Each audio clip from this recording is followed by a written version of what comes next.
Yay, it's Friday! Oh boy, a whole weekend to have fun. What should I do first?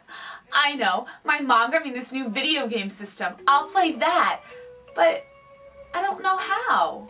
Hey there, Timmy. Do you want to learn to play video games? Oh boy, sure I do. What kind of game do you want to play first? Fighting games. Sure, Timmy. How about Def Jam, Fight for New York? That sounds great. How do you play? First, you select an avatar. That is the representation of you in the game. In this game, you can select from a number of characters. You can be well-known rappers like Snoop Dogg, Ice-T, or Ludacris. You can be hip-hop artists like Flava Flav or Sean Paul. You can also be female characters like Carmen Electra or Lil' Kim. Why are all the women dressed like that? I can see their underwear. Because that's how women look in video games. They're fetishized for your viewing pleasure, Timmy. Why do you keep calling me Timmy? My name is Lisa. Can't you tell I'm a girl? Haha, of course I can, Timmy. But in the digital realm, it's dominated by upper and middle class white males. You can't be a girl and play video games. But I thought that cyberspace was supposed to be a new utopia, a place where people could interact outside of the real-world identity constraints. Theoretically, that's true. But over the years, a digital divide has emerged that creates a level of disparity between groups. While more people own computers, racial minorities lag even further behind the white population in their online access. For example, English has become the dominant language in cyberspace. The National Telecommunications and Information Administration determined that race, class, age, and education contribute to internet access. That disparity is reflected in video games. But how? Since the beginning of the digital age, video games have been designed to appeal to the white male population, and in doing so, often reflect discrimination against other classes, genders, and races. For example, a company called Mystique designed games for the Atari 2600 in the 1980s. One game was called Custer's Revenge. A naked and erect General Custer runs across the screen, dodging arrows to rape a naked Native American woman tied to a pole. That's horrible! No, Timmy, that's fun and educational.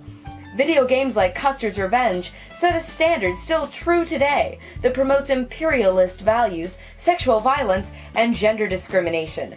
That's why girls can't play video games, and avatars like the women in Def Jam Fight for New York wear little clothing. What about Lara Croft? She's a girl and she's in video games. That's because Lara Croft is a construction of the male gaze. In Lara Croft, men create a synthetic fetishized female figure that creates unrealistic standards no real woman could hope to live up to. But she's also a role model. She's an empowered female figure who is strong, capable, and sexy. Oh, Timmy, haven't you been listening? Only boys play video games, so it's not girls being inspired, but boys acting through a female avatar. If Lara Croft is an inspiration to anyone, it's drag queens. Okay, so women aren't meant to play video games, and the women in video games are just sexual entertainment for boys, or a way for boys to act out a female identity. Now you're getting it. But I still don't understand the woman in Custer's Revenge. How is she either of those things? Oh, that woman is an example of racial stereotypes that dominate video games. Non-white women are exoticized and eroticized. Did you notice how Kimura in Def Jam was wearing a barely there kimono-like outfit? That's because she's Asian, and Asian women stereotyped as wearing kimonos. But she's also sexualized for her exotic or non-white ethnicity. Notice the plungy neckline and high skirt. That's just like the Native American woman in Custer's Revenge. Because of their exotic and fetishized racial identity, non-white women are often victims of violence in video games.